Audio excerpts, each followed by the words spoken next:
Bueno, buenas tardes, noches ya a todos otra vez. Vamos a empezar con nuestra clase de hoy, martes 20 de abril, de instituciones procesales. En la clase de ayer estuvimos tocando el tema del derecho de contradicción. Entonces, ¿qué fue lo que dijimos? Todas las personas tienen derecho de acción, que es el derecho a solicitarle al Estado que intervenga en la solución de un conflicto. Básicamente es el derecho a demandar. Todas las personas tienen derecho a demandar. Es decir, decirle al Estado, hey, venga que yo tengo este conflicto, venga para que lo resuelva. Tienen derecho a demandar, todas las personas tienen derecho a demandar. Ese derecho, ¿cómo se ejerce? Con un acto, que es la demanda. Cuando usted instaura una demanda, está ejerciendo el derecho de acción. La demanda es un acto complejo que tiene unos requisitos. El juez al que va dirigido, la identificación de las partes, las pretensiones, los hechos, las pruebas, los fundamentos de derecho, etc. Pero el núcleo de la demanda, el centro, la parte más importante de la demanda, está en la pretensión. La pretensión es lo que usted quiere, lo que usted le va a solicitar al juez que le conceda dentro de la demanda. Y concediéndole eso, usted considera que el conflicto se ha solucionado, que el conflicto ha desaparecido. Usted ya no tiene problema. Si eso ocurre, si a usted le dan la pretensión, para usted queda saldada la deuda, queda saldado el conflicto, ya no hay problema.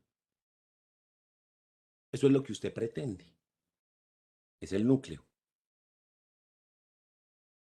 Esa pretensión dijimos que tiene que estar respaldada por los hechos, que son los fundamentos, donde usted le va a explicar al juez por qué usted está pidiendo eso.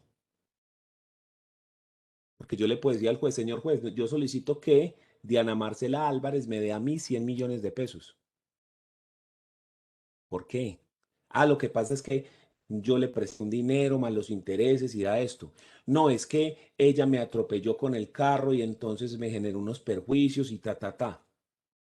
No, es que dentro de un contrato, un incumplimiento laboral, mire que hay muchas razones por las cuales una persona le tendría que dar dinero a otra. Entonces los hechos es la forma como usted le expresa al juez qué es lo que pasó, por qué razón usted está pidiendo lo que está pidiendo, qué es lo que acontece ahí.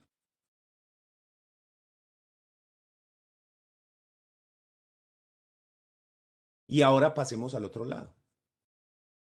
Así como todas las personas tienen derecho a demandar, cualquier persona puede demandar a cualquier otra por cualquier causa que considere necesaria, siempre y cuando esté legitimado en la causa y demás, pues cierto. Pero cualquier persona tiene derecho a instaurar una demanda.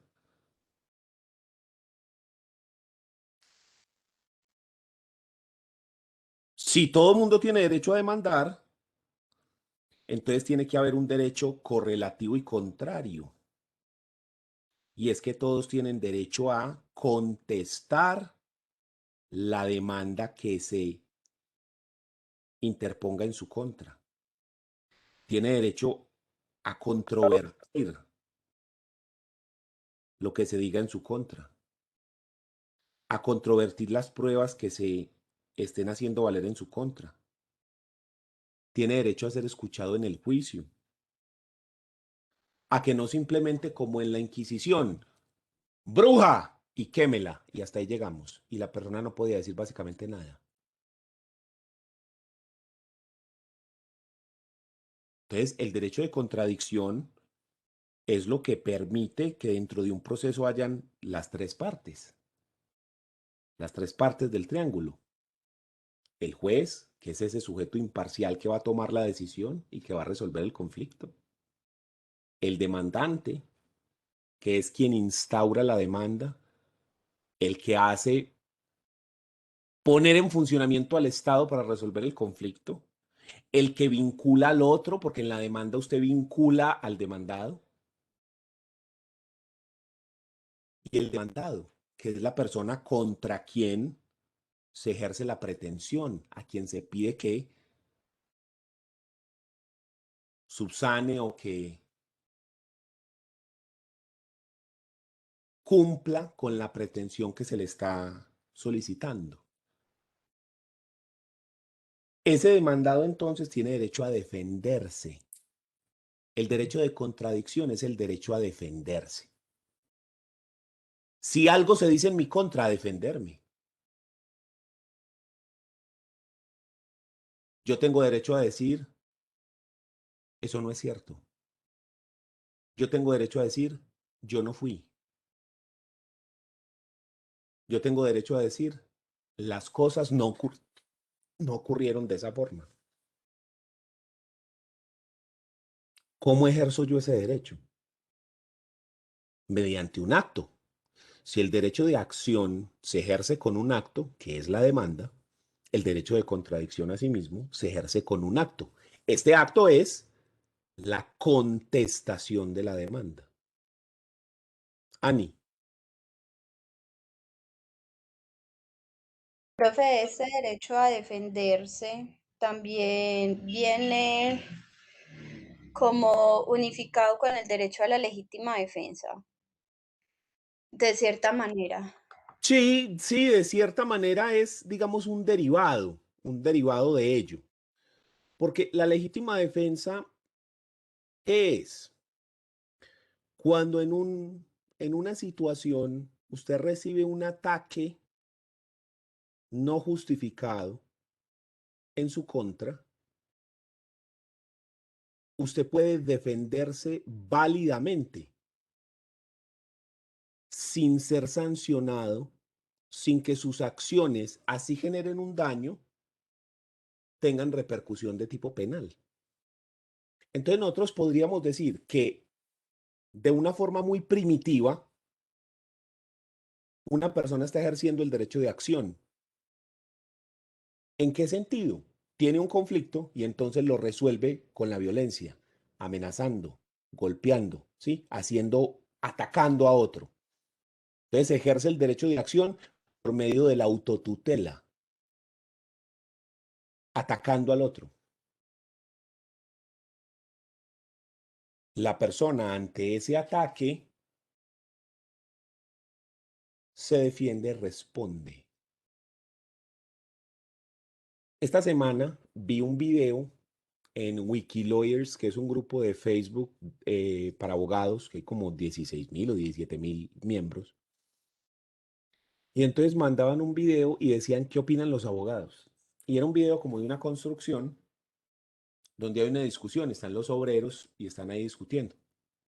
Y está el ingeniero, no se sabe qué es lo que pasa, pero de un momento a otro viene un obrero súper alterado y coge del suelo un palo grande, y se va con el palo así a pegarle al ingeniero, ¿sí? Y el ingeniero coge una piedra del suelo, se la tira y le pega en la cabeza y el tipo cae al suelo, ¿sí? No muerto pues, pero cae al suelo desequilibrado y obviamente le genera un corte, empieza a salir sangre, toda la cosa. Y entonces escucha la gritería, ay, ¿cómo le va a pegar a la persona? Pues, ¿cómo así que cómo le va a pegar? Pues si se está defendiendo. O sea, entonces va a dejar que le den un palazo y que lo maten ahí de cuenta de un palazo. No, eso es legítima defensa. Entonces, digamos que la legítima defensa y ese ataque son una forma primitiva de resolver el conflicto y de utilizar el derecho de acción y contradicción. ¿Por qué primitiva? Porque esa forma de resolver los conflictos mediante los impulsos violentos, pues es lo más primitivo de los instintos animales que tenemos los seres humanos. Entonces sí, sí, sí, uno puede decir que el derecho de defensa viene siendo, de legítima defensa, viene siendo un derivado de ahí, del derecho de contradicción. Sí, uno lo podría argumentar desde esa manera. Pero cuando uno quiere definir el derecho de defensa, no lo toma por ese lado, sino que lo toma como que si usted va a sufrir un ataque, usted no tiene por qué soportar el ataque sin defenderse, empezando porque no es natural. Entonces, usted puede defenderse válidamente cuando se está ejerciendo un ataque ilegal en su contra. ¿Sí? Es básicamente eso. Pero digamos que desde cierto punto de vista sí. Pero ese derecho de contradicción está más pensado es a la defensa jurídica.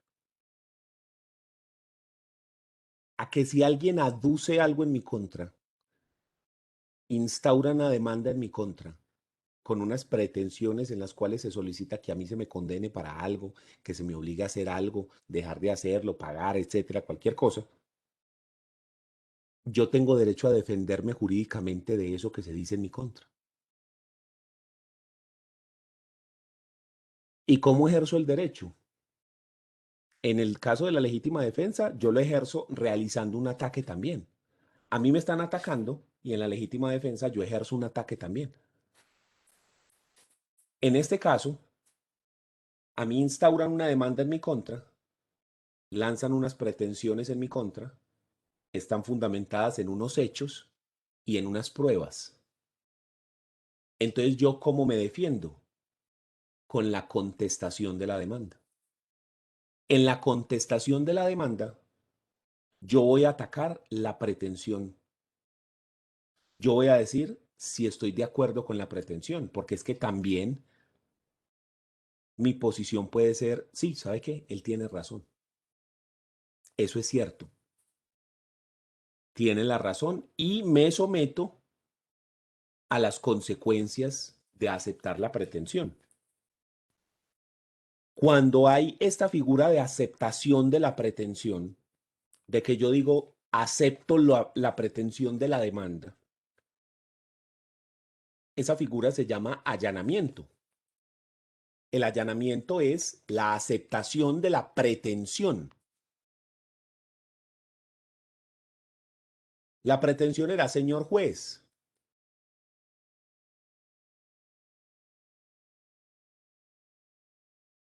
condene a Daniel al pago de una indemnización de perjuicios por 100 millones de pesos a favor de Ani Muñoz. Y yo digo, acepto esa pretensión. Yo acepto eso. ¿Qué genera ese allanamiento? Que se termina el proceso con una sentencia anticipada porque ya no hay nada que discutir. La persona simplemente aceptó. Entonces, por sentencia anticipada, se acaba el proceso. Y obviamente a la persona se le imponen las consecuencias derivadas de ese allanamiento. En este caso, que pague o en el caso de los procesos penales, por ejemplo, se va para la cárcel. Pero, por ejemplo, en penal, si usted se allana, eso tiene beneficios. Porque como si usted se allana, el proceso se termina. Entonces usted hace que el Estado no se desgaste, que no se hagan audiencias, que no se gasten recursos. Entonces el Estado premia ese allanamiento con una rebaja de pena de hasta el 50%, porque dependiendo del momento en el que se dé, puede ser una rebaja mayor o menor, ¿sí? Entonces, por eso es que uno a veces escucha que la persona se allanó y que le rebajaron la pena en tantos años y que no paga tanto, sino tanto, ¿sí?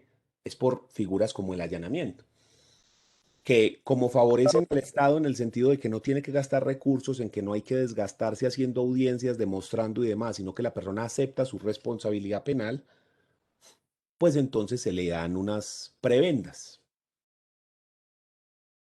En civil, por ejemplo, no ocurre esto. En el derecho civil, comercial y de familia, el allanamiento no tiene ningún efecto positivo para el demandado. O sea, no se le rebaja. A menos que haya un acuerdo entre las personas, pero eso ya es otra cosa, ¿sí? Que sí es muy común que, por ejemplo, una persona deba plata y entonces se diga, hombre, yo le pago pero me rebaja los intereses de mora. Y el otro dice, listo, hágale pues. Con tal de que me pague el capital, yo le rebajo los intereses. Pero eso ya es otra cuestión diferente. Si yo en civil o en familia o en comercial me allano, digo sí, yo acepto lo que se dice en la demanda. El proceso se termina igual, pero a mí no se me hace ninguna rebaja. ¿Por qué yo me quisiera allanar? Porque eso hace que el proceso se termine. Y muchas veces a mí me interesa es terminar el proceso rápido, ya salir de eso y ya, y se acabó el asunto. Entonces, algunas veces las personas prefieren allanarse y se acabó el problema. Jason. Profe, buenas tardes. No sé si de pronto tenga algo que ver con lo que nos estás diciendo, pero yo lo relaciono. No sé si me equivoque, pero, profe, yo tengo un amigo que tiene un problema penal en este momento, ¿cierto? Ujú, Está denunciado por injuria por vías de hecho. ujú, Ella fue la primera conciliación. ujú, Y la fiscal que los atendió en la conciliación le dijo a la muchacha que lo demandó, que lo denunció, perdón, que ella que pretendía, que cuáles eran las pretensiones. Y ella dijo que ella no sabía. Entonces el amigo mío le dijo, pero mira, yo acepto que yo la cagué, fue mi error, yo lo estoy aceptando acá, le dijo a la fiscal, yo quiero arreglar, venga, arreglemos. Él le dijo, usted y yo estamos muy jóvenes para involucrarnos en estos temas. Entonces la vieja le dijo, "Es que yo no quiero plata, yo aquí no vine por plata". Entonces la fiscal le dijo, si usted aquí no vino por eso, entonces ¿cuáles son las pretensiones? Y la vieja le volvió a decir que ella no sabía. Obviamente, pues en esa primera citación no pudieron conciliar. Pero ujú. entonces la pregunta, profe, es, ¿qué paso sería seguir ahí sabiendo que no hubo una conciliación, que él aceptó y todas esas cosas? Lo que pasa es que en el proceso penal es muy diferente y es muy complejo porque en el proceso penal el demandante no es la víctima, el demandante es la fiscalía. Cuando estamos hablando de ya el juicio, pues, ¿sí? Porque el proceso penal, nos dirán los penalistas que uno puede decir que empieza cuando empieza la imputación o otros dirán, no, no, no, no, no, empieza desde que la fiscalía empieza a investigar y se hace todas estas vueltas anteriores. Entonces, la particularidad del proceso penal es que el demandante es la fiscalía, el Estado. ¿Y qué es lo que pide el Estado? Una condena, según el Código Penal, que puede ser privativa de la libertad, que puede ser económica, pero además de eso está la víctima o la familia de la víctima, pues cuando es homicidio o algo así. ¿Y cuál es el papel de la víctima? La víctima no es el demandante. La víctima es un coadyuvante de la fiscalía. Es una persona que está en el mismo equipo de la fiscalía, pero ellos no son los demandantes. ¿Qué ocurre con ese tipo de situaciones, de esas conciliaciones? Lo que se busca es que si la persona, el sindicado o el acusado, indemniza a la víctima, entonces eso baja la lesividad, lo dañino de la conducta. E incluso eso puede dar lugar a que se excluya la pena, porque se resarció el daño. Al indemnizar, la persona resarce el daño.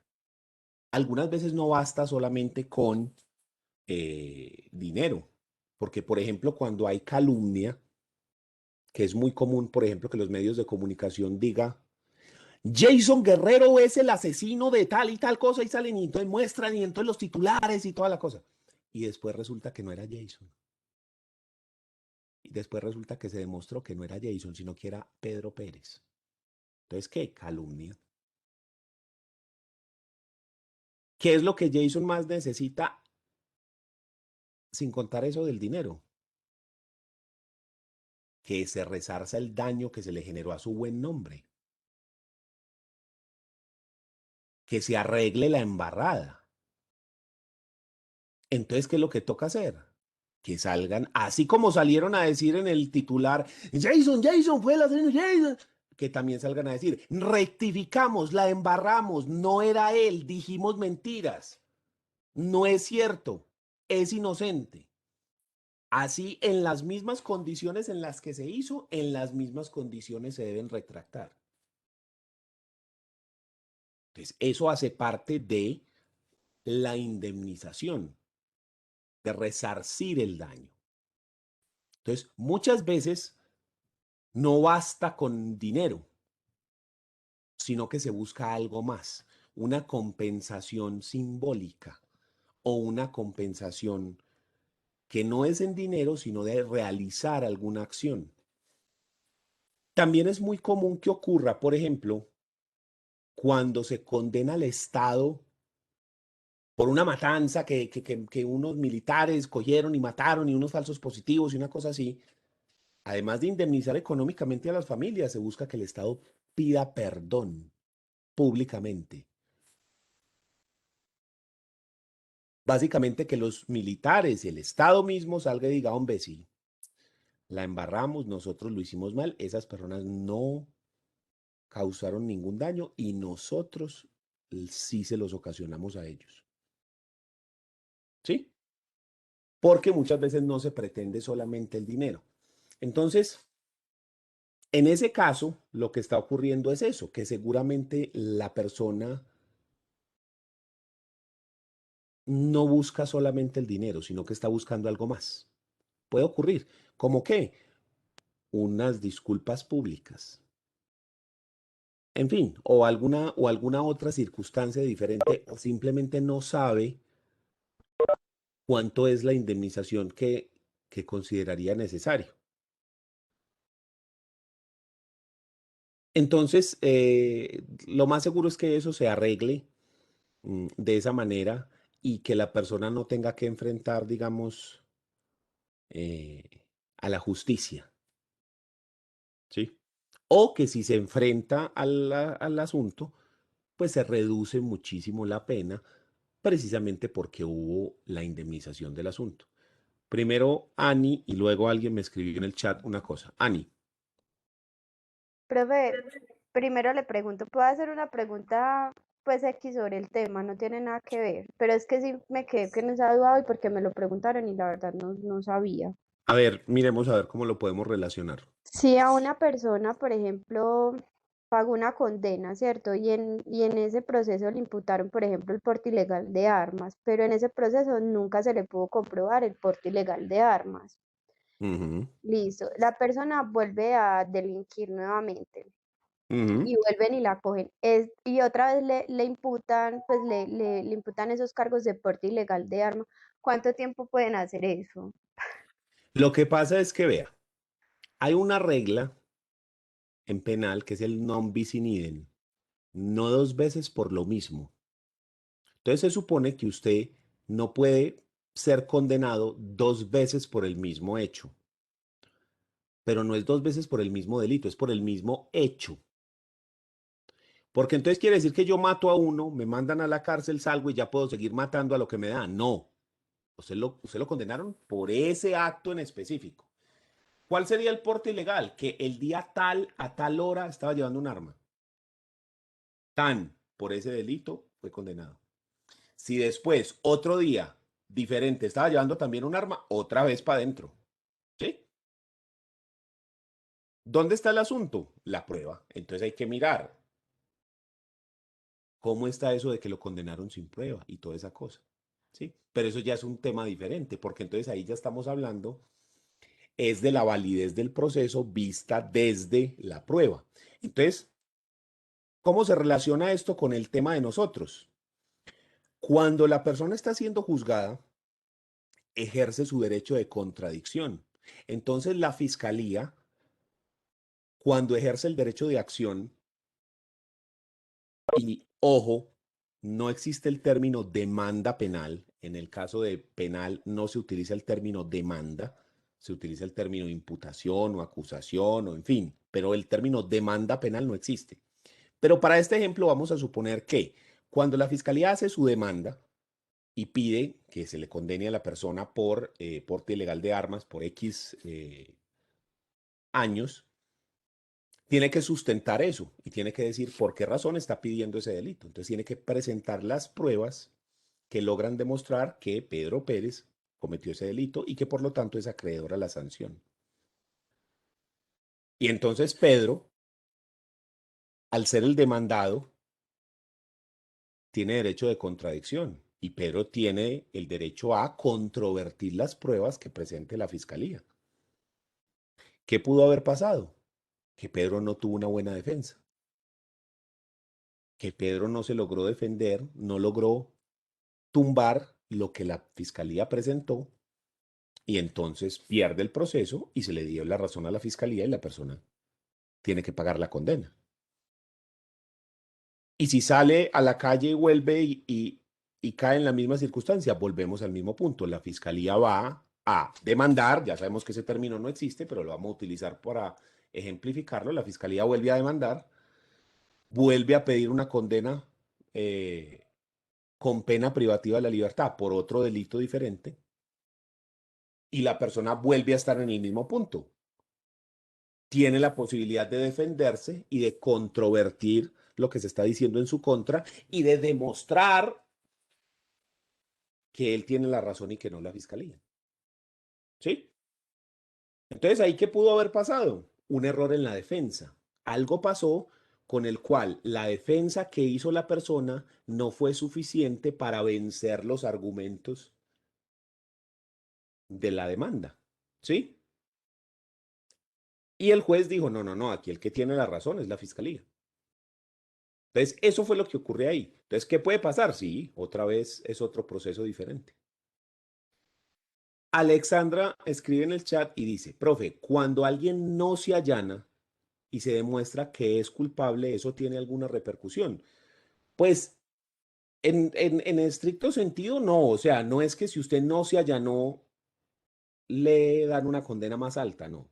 Es que cuando se le imputa el cargo y se dice, vea, vamos a juzgar a esta persona por el delito, el que sea, lo que sea que usted se imagine, tan, esos delitos, la fiscalía hace un cálculo y solicita una pena. Entonces dice, esta persona por este delito solicitamos una pena de X años. Vamos a decir 10 años, por decir cualquier número, pues. Si la persona se allana, entonces tiene beneficios y sobre esa condena se le reduce. Entonces se puede reducir hasta el 50%, entonces 5 años. Ah, pero no se allanó y pierde el proceso, pues 10 años se va para adentro, ¿sí? Pero no es que se le castigue por no allanarse y se le dé más. Ah, entonces como no se allanó, 20. No, no, no, no, no, no, no. No, porque las reglas para establecer la pena están dadas en la ley y se dice cómo se establece la pena. Usted no lo meten a la cárcel ahí según, mira, no, este man, no, este hay que meterlo para ahí 30 años. No, no. Eso tiene unas reglas específicas donde eso se llama tasación de la pena, entonces se establece según el delito, que si hay agravantes, que si hay atenuantes, que si hay concurso de delitos, eso tiene muchos elementos para determinar cuánto es la pena, digamos, adecuada según el delito que se ha cometido. Y si no se allana, pues le dan el máximo de lo que se estableció. Porque los delitos en Colombia, si usted coge el Código Penal, usted se da cuenta que dice homicidio de 13 a 25 años. Y eso es una diferencia muy grande. ¿Por qué está ese rango? Porque un solo delito puede variar la pena. Porque hay cosas que agravan la pena y hay cosas que la reducen. Hay cosas que la agravan, por ejemplo, si es un menor de edad. Eso agrava la pena, lo vuelve más grave.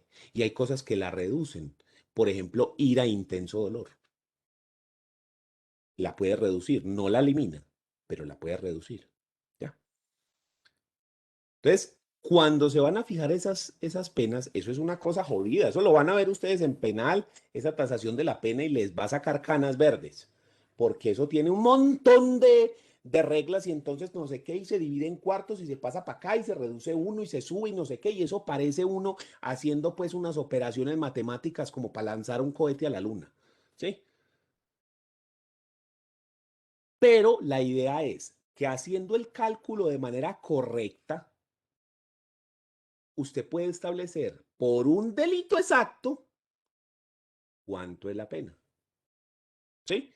Porque no todos los delitos son iguales, porque no todos los homicidios son iguales. No es lo mismo una persona que atropella a alguien y lo mata a una persona que coge y lo tortura y lo mata.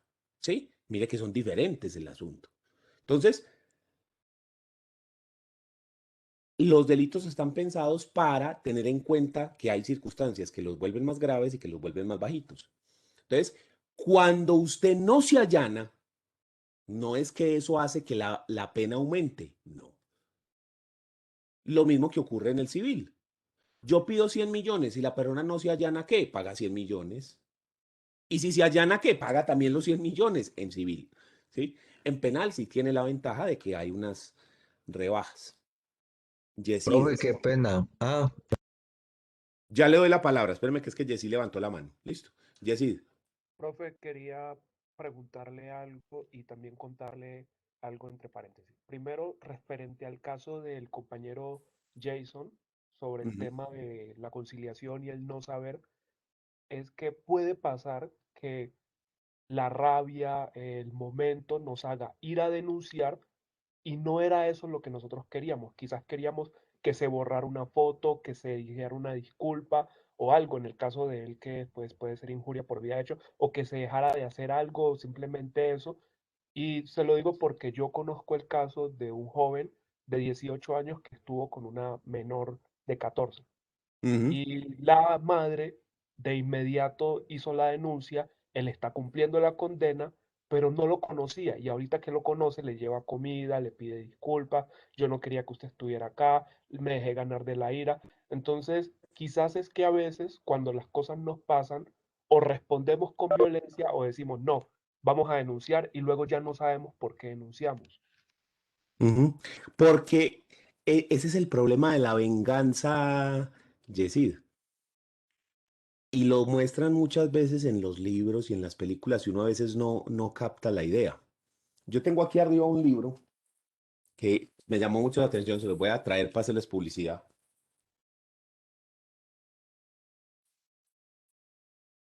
Publicidad de un autor no convencional. Es este libro. Todavía no ha salido en español que yo sepa, se llama Rage of Dragons o La ira de los dragones, de un autor que se llama Evan Winter. ¿Por qué no es convencional? Porque él es negro y los autores, pues los más populares son del norte geográfico y generalmente son hombres blancos, no negros. Y fuera de eso tiene ascendencia africana. Y este libro, aunque es de fantasía, está pensado con fantasía y con mitología africana. Pero ese no era el punto. En este libro se trata básicamente de una venganza, de una persona a la que le matan el papá y él todos los días es pensando en vengarse de las 3 o 4 personas que tuvieron que ver, el que tomó la decisión, el que realmente lo mató, el que no lo defendió. Pero todos los días ta. Y lo que pasa es eso. Llega el momento de efectivamente tomar venganza, lo hace y eso no satisface la necesidad, eso no llena el hueco. Porque es que la persona tenía una ira, una tristeza, un vacío. Y lo que vos decís, actúa guiado por la rabia, por el odio, por el rencor. Pero, ¿cuál es realmente su pretensión? O sea, ¿qué es realmente lo que quiere para solucionar el conflicto? En ese caso, pues no se puede hacer nada, porque lo que querría la persona es que el papá estuviera vivo, ¿cierto? Entonces, dinero, pero el dinero no lo trae de vuelta. No, que el otro sufra. o matar al otro. Pero eso no revive al papá. Y entonces ese es el problema de cuando ese tipo de actuaciones se hacen más por venganza que por cualquier cosa. Y eso es algo que el derecho penal siempre tiene en la mira diciendo cuál es la función de la pena. La función de la pena es vengarse, la función de la pena es castigar, la función de la pena es resocializar. ¿Cuál es la función de la pena? ¿Para qué se castiga? Entonces, eso ahí, pues, o sea, filosofía y teorías del derecho, lo que usted quiera, y no, pues, no es el caso para discutirlo acá. Pero eso es muy importante tenerlo en cuenta porque uno sabiendo esas cosas, no le extraña. Usted entiende ese comportamiento humano y hay que estar preparado para ese tipo de cosas. Entonces, es importante tener en cuenta eso. Gracias por compartirlo y si a alguno de ustedes le gusta y sabe leer en inglés, se lo recomiendo. Excelente, excelente libro. ¿A quién fue la otra persona que habló? Profe, yo iba a hablar. Dígame. eh, Al compañero de Jesse le diste en el clavo, le diste donde era. Precisamente el caso es por unas fotos que mi amigo publicó de las novias. Entonces, Ahí se volvió el problema. un mal error de manipulación del teléfono y las fotos terminaron donde no debía. Y entonces, claro, entonces ahí hay unos problemas que van más allá, porque entonces la persona dice, es que el problema es que usted pisoteó con eso mi dignidad, es que ¿dónde queda mi buen nombre? Y entonces, ¿cómo se resarce eso? Hay un problema grave, porque yo no puedo hacer que la gente no vea lo que ya vio, ¿sí? No me puedo volver en el tiempo. Entonces, ese tipo de cosas, ese tipo de circunstancias, en la responsabilidad civil, por eso es que se habla de indemnización para resarcir el daño, para reparar el daño que se haya causado, o para, no es reemplazar, pero al menos que si usted le da un dinero a una persona, no le quita la tristeza, no le quita el dolor, no le quita el aburrimiento, pero hace que su vida sea más fácil, ¿sí? Porque no es lo mismo que a usted le maten el papá y esté usted jodido, no sabe con qué va a comer mañana, porque él era el que proveía, a que le maten el papá y le dan dinero, usted ya no tiene que preocuparse por qué voy a comer, no le quita el dolor, pero al menos le hace más fácil llevar la pena, es más llevadera, porque es una preocupación menos. Entonces, en la responsabilidad civil en Colombia, la responsabilidad civil es resarcitoria, tratar de reparar o de compensar, indemnizar el perjuicio que se ha ocasionado. Si usted mira en Estados Unidos, por ejemplo, ustedes todos hemos escuchado que una persona es condenada a pagar no sé cuántos millones de dólares por alguna pendejada, por un choque, porque por cualquier cosa. Y son unas cifras escandalosas. Y uno dice, hombre, pero ¿por qué allá condenan con esas cifras tan altas? Es porque la naturaleza de la responsabilidad civil es diferente. No es para resarcir, sino que es para castigar y ejemplificar. Entonces yo en Colombia lo que busco es identificar cuánto podría significar el daño, cómo puedo yo reparar ese daño. La idea no es enriquecer, sino compensar. En cambio, al otro lado, yo quiero es castigar y que el castigo sea tan ejemplar que pueda disuadir a otras personas de que hagan la misma acción. Entonces, son dos formas diferentes de verlo. Entonces, sí, claro, eso tiene que ver precisamente con eso. Con eso tiene que ver. Hay que, habría que, yo pienso, analizarlo más desde el punto de vista de la responsabilidad civil que desde el delito. Porque vamos a suponer que al pelado lo condenan y lo meten a la cárcel. La injuria quedó igual, ¿sí? Porque la persona siguió con su dignidad pisoteada o dañada por el acontecimiento. Ah, no, pero se le compensó, se le indemnizó con una suma de dinero, entonces al menos eso hace que su vida sea más llevadera.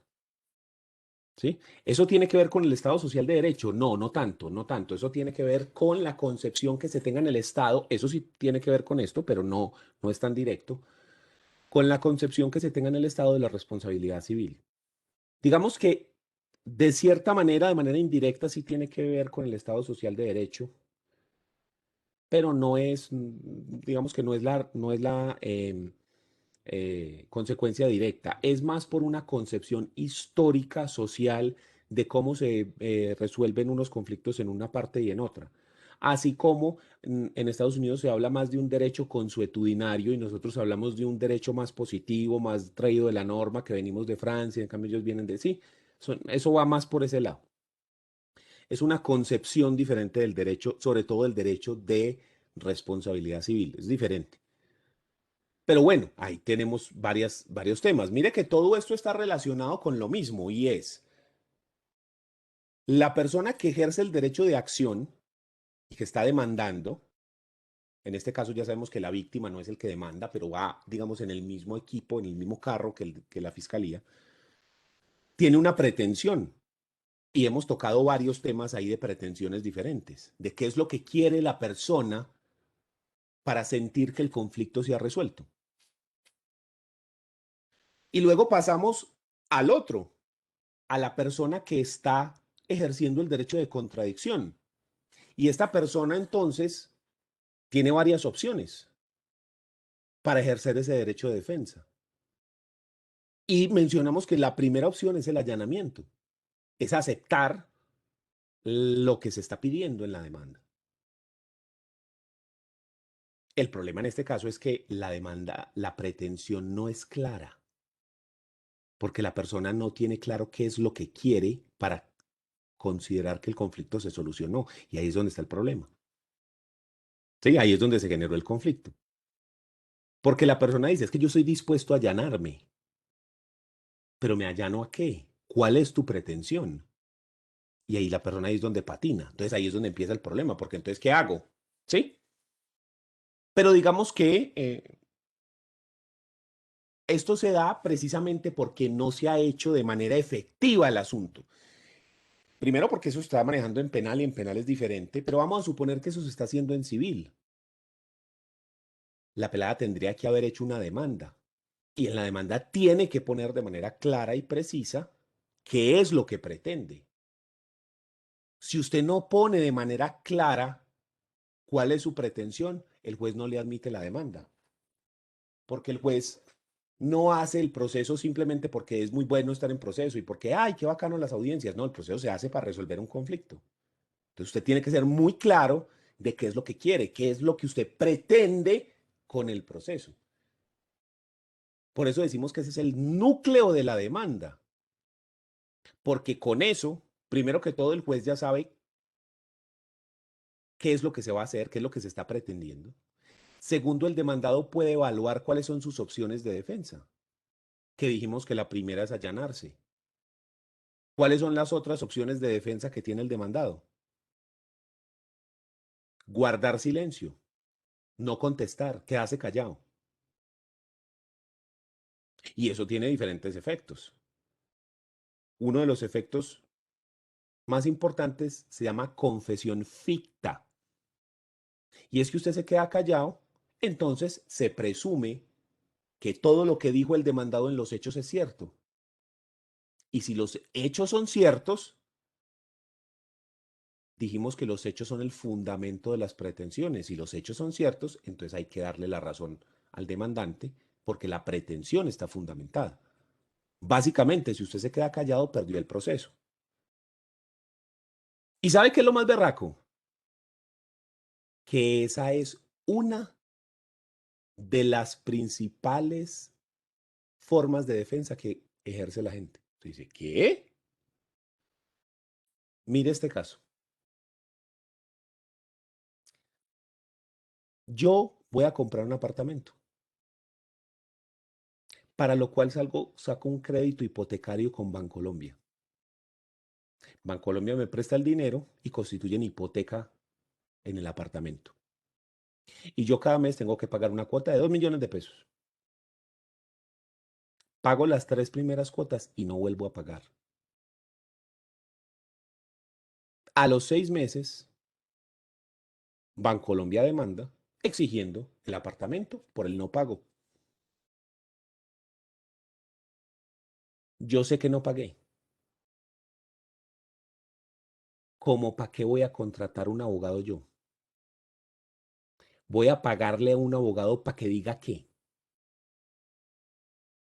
Para que diga qué, si yo no pagué. Es que yo sé que no pagué y que Bancolombia se va a quedar con el apartamento. ¿Para qué voy a gastar más plata si precisamente por no tener plata es que me van a quitar el apartamento? Entonces, ¿cómo para qué voy a contestar esa demanda? A decir qué. Entonces prefiero no contestar. ¿Y entonces qué pasa? El proceso sigue, se le notifica la demanda, se le da tiempo para contestar, la persona no lo hace, entonces se presume cierto lo que dijo el demandante y se sigue, se remata el bien o se le entrega a la persona y chao. Y eso pasa, vea, así. Pero así es así, vea. ¿Cuántas veces nosotros no hemos escuchado, por ejemplo, un accidente de tránsito? Que la persona dice, vea, sí, me va a tocar demandar ese man. Pero ¿sabes qué? No, yo no voy a ponerme en peleas ni hacer nada en cosas de judiciales y abogados. No, no, no, no, no, nada, es eso así más bien. Yo le ofrezco ese sacrificio a la Virgen más bien. ¿Cuántas veces hemos escuchado expresiones así? No, yo no me voy a poner a demandar y a hacer, nada, jodas, hombre, nada. Pero tenés todo para ganar. No, no, no, no, no, no, no, no. Que la gente a veces prefiere no hacer nada. ¿Sí? Entonces, la segunda forma de defensa que usted tiene es guardar silencio, no hacer nada. Lo cual implica, básicamente, tiene casi los mismos efectos que el allanamiento. Casi, porque en el allanamiento el proceso ya se acabó, tan de una. En este caso no, en este caso el demandante todavía tiene que demostrar, pero ya va ganando 3-0. O sea, ya lo que tiene que demostrar son 3 pendejadas y ganó, ¿sí? Porque todo lo otro se presume. ¿Y cuál es la tercera forma de defensa que tiene el demandado? La oposición. Oponerse. Oponerse a la pretensión. Decir, eso no es cierto. Yo no estoy de acuerdo. Eso no es así. Eso es falso. La oposición, cuando se presenta la oposición, es cuando se abre el proceso judicial que todos conocemos y nos imaginamos.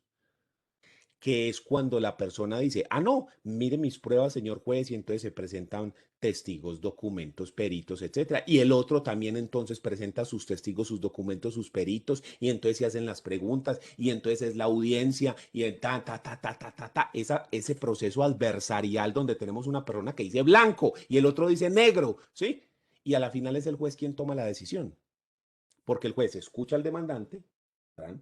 Escucha al demandado y luego él toma una decisión para resolver el conflicto. Y en la decisión, el juez dice, ¿le doy la razón al demandante o le doy la razón al demandado? Entonces, la tercera forma de oposición, la tercera forma de defensa es la oposición. Pero ¿y cómo me opongo? Lo primero es que yo digo, frente a la pretensión, no estoy de acuerdo. Me opongo a la pretensión.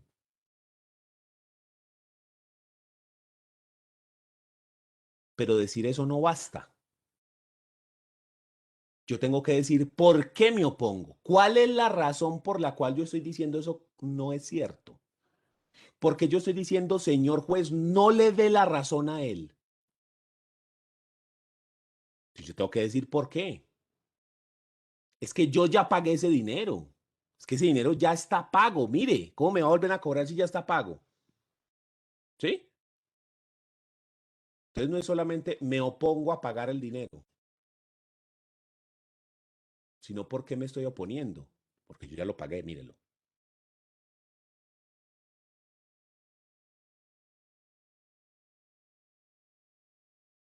O porque yo no debo esa plata. A ver dónde firmé yo algún documento. A ver dónde dice eso. O cuando usted alquila un apartamento por un año y a los 7 meses se lo piden. Se dice, no, no, yo no lo voy a entregar. ¿Por qué no lo vas a entregar? Porque es que yo firmé por un año y van 7 meses. Me estás pidiendo antes de tiempo. Es que no se ha cumplido el término que nosotros pactamos y el contrato es ley para las partes. ¿Cómo me vas a pedir esto si todavía falta? ¿Sí?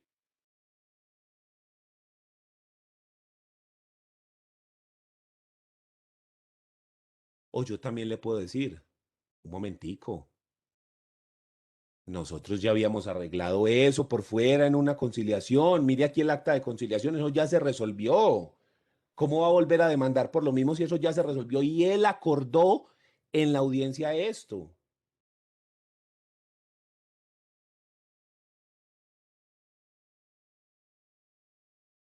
Esa forma en la que yo me defiendo,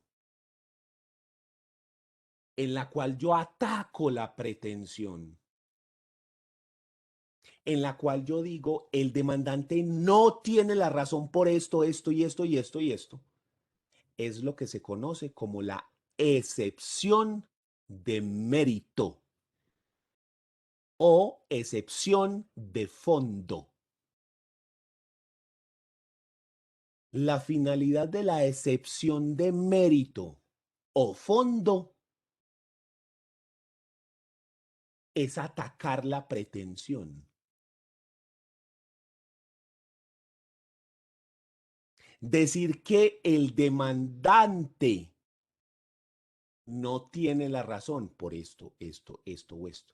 Esas razones que usted está diciendo, esto, o lo que les dije, es que yo ya pagué, es que me lo estás pidiendo antes de tiempo, es que yo no me comprometí a eso, es que ese negocio es falso, es que ya se venció el término para reclamar.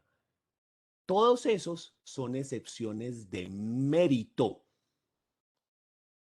La finalidad de la excepción de mérito es atacar la pretensión, decirle al juez que el demandante no tiene la razón.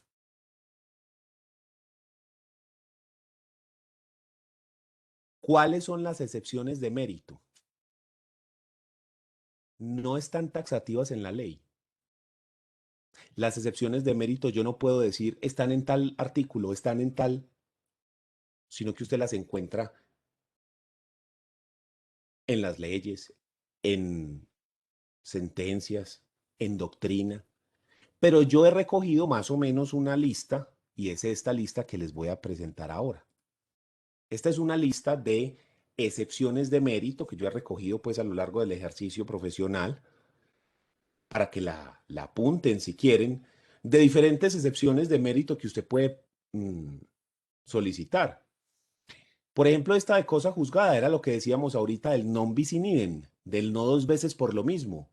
De, no, no, no, un momentico, es que vos ya me juzgaste por esto, es que yo ya pagué esto ya se juzgó, esto ya fue objeto de un proceso, no me puedes volver a juzgar por lo mismo. Eso es cosa juzgada. Y la cosa juzgada se aplica, por ejemplo, cuando las personas fueron a un tribunal de arbitraje y allá se definió, porque habíamos dicho que la decisión del tribunal de arbitramiento, el laudo arbitral, que es la decisión que ellos toman, equivale a una sentencia. Y uno de los efectos de la sentencia es que hace tránsito a cosa juzgada, que una vez decidido el asunto no se puede volver a revivir. Ya esa decisión se transforma en definitiva e inmutable, no cambia. Entonces yo puedo pedir, si me están volviendo a demandar por lo mismo, cosa juzgada.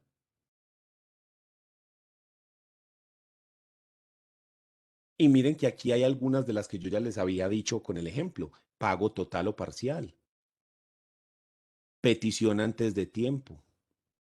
Condición suspensiva, cobro de lo no debido, porque son dos cuadritos, son este y es este otro. Estas son excepciones cuya finalidad es decirle al juez, la pretensión del demandante es incorrecta. Vos no le podés dar la razón al demandante. Por ejemplo, esta novación de la obligación, ¿qué es esto? Que entre A y B había una obligación. Por ejemplo, yo le debía 50 millones de pesos a Jason porque él me los prestó con un pagaré.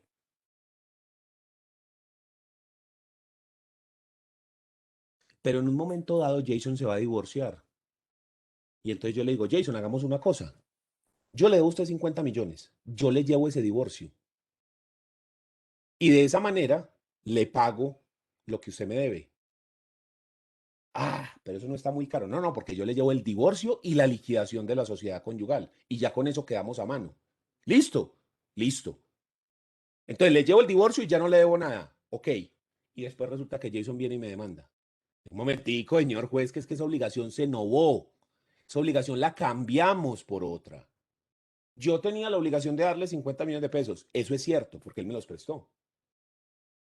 Pero la cambiamos y dijimos que yo le iba a llevar el divorcio y la liquidación de la sociedad conyugal y que ya quedábamos a paz y que no le pagaba nada. Eso es novación de la obligación. Ese caso específico me ocurrió en estos días. A principio del año me llama un cliente porque lo demandaron por alimentos. El tipo estaba divorciado, tuvieron una hija y en la sentencia de divorcio se le impone a él una cuota alimentaria. Y el tipo paga unos días y paga otras veces no, y unas veces sí, unas veces no. Hasta que a los 2 años la vieja lo demanda ejecutivamente para cobrar los alimentos, pero además lo denuncia penalmente por el delito de inasistencia alimentaria. Llaman a conciliación, así como nos estaban contando ahorita. Penalmente, dentro del proceso penal, llaman a conciliar. En total, la señora dice que el tipo le debe 60 millones de pesos. Y el tipo le propone, yo le doy 40 millones de pesos. Y se los doy así. 10 millones de pesos ya, 10 millones después del otro mes, 10 millones, y así durante 4 meses. Y la señora dice, listo, hágale. Bueno, va para esa. Entonces firman el acuerdo. Pero la señora no dijo nada en el proceso civil. Y el proceso civil sigue marchando por los 60 y pico millones de pesos. Entonces él me dice, hey, mira, ¿y yo qué hago aquí? Entonces firmo un acuerdo, ya le entregué a esta señora 20 y aquí en el juzgado civil me están pidiendo los mismos 60, pero ¿cómo así? Entonces me va a tocar pagar 100, los 60 del juzgado y no. Es que es lo que digo en un momentico. Ahí va la excepción, novación de la obligación. La obligación se cambió. Y es más, petición antes de tiempo. Porque si había dicho que se le daban 40, pero era 10 este mes, 10 el otro mes, 10 el otro mes y 10 el otro mes. Ya había pagado 20, pero faltan los otros 2, eso todavía no se ha cumplido. Hay que esperar a que lleguen esos meses. Entonces, la defensa dentro de ese proceso fue, momentico, ahí hay innovación de la obligación, eso ya se cambió, ya no se deben los 60, ya se ven es estos 40, y ni siquiera eso, ya se ven es 20, porque ya se pagó la mitad. Y esos 20 que se deben todavía no se pueden reclamar, porque es que hay que esperar al otro mes, porque ese fue el acuerdo. Y claro, se le dio la razón y el proceso civil se acabó. Obviamente le tocó pagar pues toda la plata, ¿cierto? Pero entonces, ¿cuál es la defensa ahí? Decir, un momento, el demandante no tiene la razón, no puede cobrar los 60 millones. ¿Puede cobrar cuánto? Los 40. Y ni siquiera eso, puede cobrar los 20 que hacen falta. ¿Cuándo? Cuando se cumpla el término, porque ellos decidieron cambiar la obligación. Entonces, ese es un ejemplo de novación de la obligación. Y así de cada uno podríamos dar un ejemplo. Pero lo importante aquí es identificar que dentro de estas excepciones de mérito, la idea es decirle al juez que el demandante no tiene la razón, que no puede conceder la pretensión que está en la demanda. No puede conceder esa pretensión porque ocurre algo que ataca el mérito de la pretensión, el fondo del asunto. Por eso se llaman así. Entonces, las excepciones de mérito son todas estas. Y ayer vimos las otras que son las excepciones previas. Mire que aquí hay una diferencia muy grande. Con las excepciones previas, yo no le estoy diciendo al juez, no le dé la razón. Yo no le estoy diciendo al juez, eso es falso. Yo no le estoy diciendo al juez que no acepto la pretensión. No. Con la excepción previa, yo no estoy atacando si el otro tiene o no tiene la razón. No, no. Lo que yo estoy diciendo es, no podemos iniciar el proceso porque el proceso tiene un problema. Si iniciamos ese proceso, lo van a anular y vamos a perder el tiempo. Entonces, corrijamos el problema y luego miramos si hay lugar a la pretensión o no, pero corrijamos el asunto. No se puede iniciar porque tiene un problema. Entonces, la idea, el objetivo de la excepción previa es muy diferente. Yo le digo, hey, señor juez, ojo, espérate que es que aquí hay un problema. Antes de entrar a mirar, a ver qué es lo que dice usted y qué es lo que dice y cómo lo demuestra. No, no, no, no, no, no, espérese. No se meta a mirar nada, no mire que las leyes, que el fundamento, que la prueba. No, no, no, no, no, no, no, no, nada de eso. Espérese. Antes de mirar cualquier cosa, resolvamos esta circunstancia.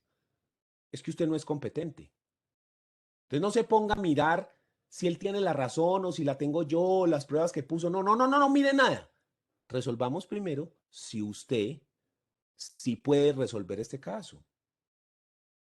O si le toca mandarlo a otro juzgado, o si de plano este caso no se puede tramitar porque tiene un problema. ¿Sí? Entonces, cuando yo hablo del derecho de contradicción, yo digo que este se ejerce por medio de la contestación de la demanda.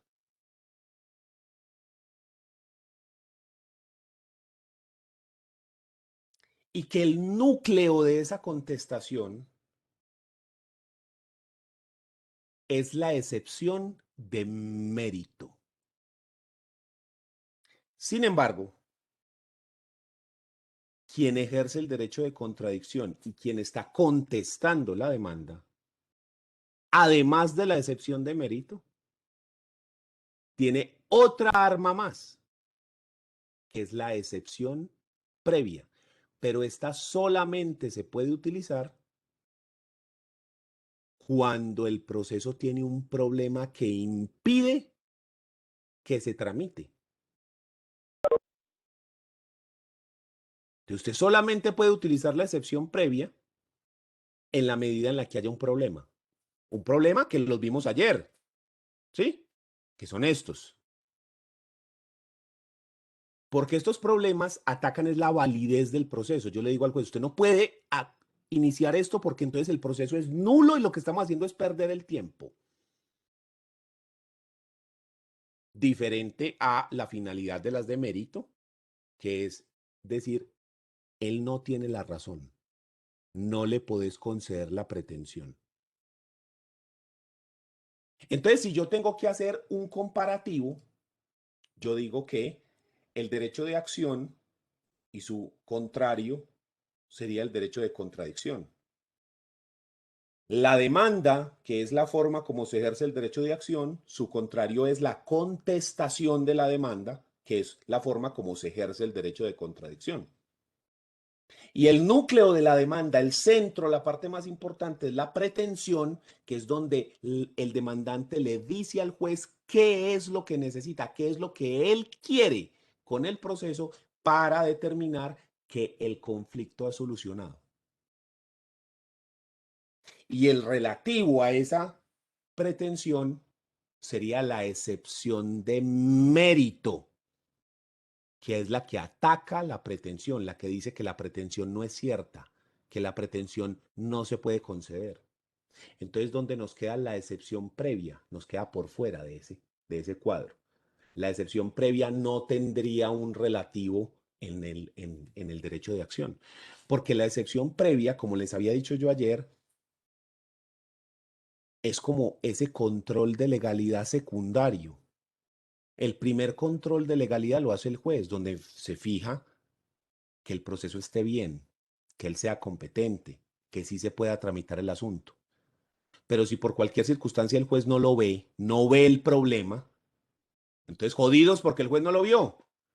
Entonces ahí entra la segunda persona que puede analizar, la segunda persona que puede hacer el control de legalidad, que es el demandado, y mediante la excepción previa puede decir, hey, un momentico, aquí pasa esto. Antes de resolver y mirar si tiene la razón este o aquel, resolvamos acá. Entonces, cuando a usted le hablen de excepciones, usted ya sabe que hay dos tipos de excepciones, las previas y las de mérito, ¿sí? Y ya sabe que se utilizan para cosas diferentes. Las previas, la finalidad es que no inicie el proceso porque tiene un problema, y la de mérito su finalidad es atacar la pretensión, demostrar que no se le puede conceder la pretensión al demandante, que no se le puede dar la razón.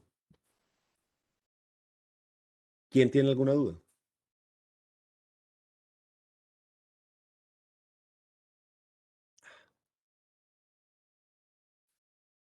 Profe, Dígame, esa condición suspendida es que, hay una condición que suspende el cumplimiento. Por ejemplo, lo que ocurre con los testamentos. Yo otorgo un testamento. Es mi voluntad que al momento de mi muerte mis bienes queden a nombre de mis hijos de esta forma, para este y se reparte. ¿Por qué no se reparte inmediatamente? Porque los efectos de ese acto jurídico están suspendidos. ¿Suspendidos hasta qué? Hasta que se cumpla una condición. ¿Qué es cuál? La muerte. Usted dentro del testamento incluso puede poner esto. Es mi voluntad que para mi sobrino Juan, cuando se gradúe de la carrera, se le entregue el lote tal. Se muere el causante y ahí mismo llega Juan, a ver mi lote. No, papá, hasta que usted no cumpla la condición suspensiva, no se aplica el testamento. Entonces, eso es cuando hay una condición que se tiene que cumplir. Hasta que no se cumpla, los efectos quedan suspendidos. Entonces, su defensa en ese caso es decirle al juez, hey, un momentico, es que eso no se puede cobrar todavía. Los efectos de este acto jurídico están suspendidos hasta que se cumpla esta condición, lo cual no ha ocurrido. Entonces, la persona no puede pedir eso en este momento. Eso es la condición suspensiva. ¿Quién más tiene alguna otra duda? gracias, profe, y en lo que usted acabó de decir, qué pena. Entonces, si usted dice, bueno, entonces el lote, mientras tanto, ¿qué? Resulta que es que Ahí se mira a ver qué es lo que ocurre. Generalmente en esa clase de actos se dice que el lote va a ser de tal persona o que lo va a administrar tal persona, y cuando ocurra eso, pues se le da al beneficiario. Eso también es muy común en los contratos de fideicomiso. Es decir, hay muchas clases de contratos en los que hay condiciones suspensivas y obviamente traen la disposición de qué se hace mientras está suspendida el efecto. ¿Qué pasa? ¿Sí? eso se va a quedar de una persona, lo va a administrar este, o qué es lo que va a pasar. Eso va contenido dentro del acto que estableció la condición, ¿sí? En los fideicomisos, por ejemplo, tenemos tres partes. Un fideicomiso, ¿cómo funciona? Un fideicomiso civil. Yo soy el dueño de una cosa, digamos de un apartamento. Y entonces yo pongo una condición. Entonces yo digo, vea, le voy a dar la administración de estos bienes a Diana Marcela.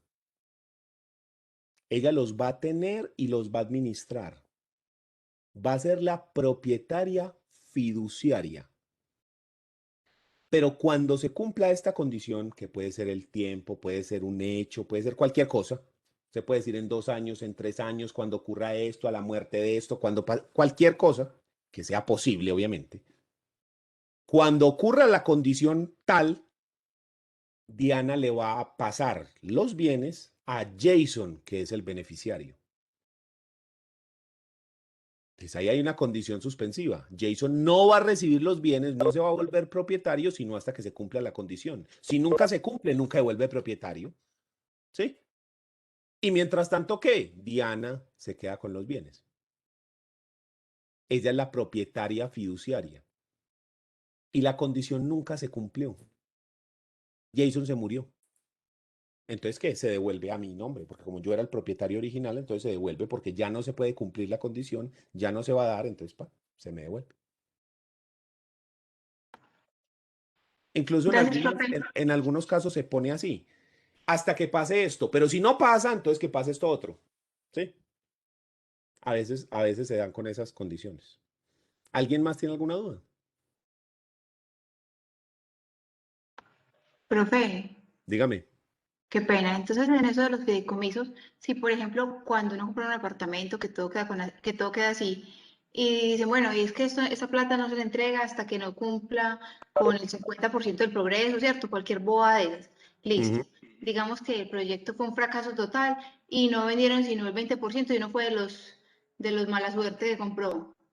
Entonces a uno le deben de devolver, se supone que esa plata, porque está Ujú. como en nombre de un tercero. Exactamente. Para evitar que a la gente la tumben y que llegue un vivo y entonces llega, bueno, estamos haciendo un apartamento, mire esta belleza, no sé qué, y empieza a coger y después el man se echa a perder con la plata y la gente, ¡ay! ¿Sí? Tal Para cual. evitar que eso ocurre, entonces crearon esos fideicomisos, ya son fideicomisos comerciales esos tienen muchas más reglas que el fideicomiso civil porque tiene que ser una entidad financiera que esté vigilada por la superfinanciera, tiene muchas condiciones, pero básicamente es esto.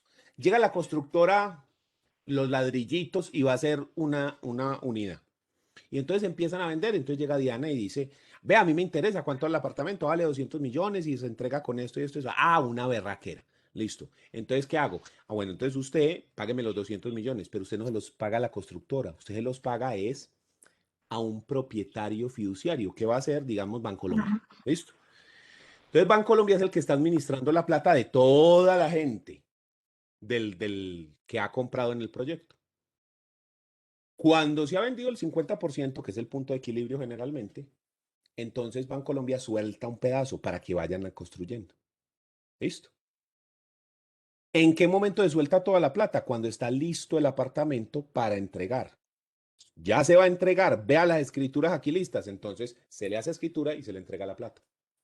Y entonces en ese momento ya la persona, la constructora recibe todo, la plata, y ahí está sus beneficios y todo, y la persona recibe el apartamento. Pero a medida que va construyendo, hasta cierto punto se le va entregando dinero, pues la persona tiene que construir, tiene que sacar el dinero pues para pagar los materiales a los trabajadores y todo, entonces se le va entregando, pero de esa manera se aseguran que la persona no se eche a perder con el dinero, ¿sí? Sino que en la medida en la que va construyendo y en la medida en la que se va progresando, en esa misma medida se le va girando el dinero, no va construyendo, no se le gira nada, ¿sí? No construyó al final nada, se devuelve la plata.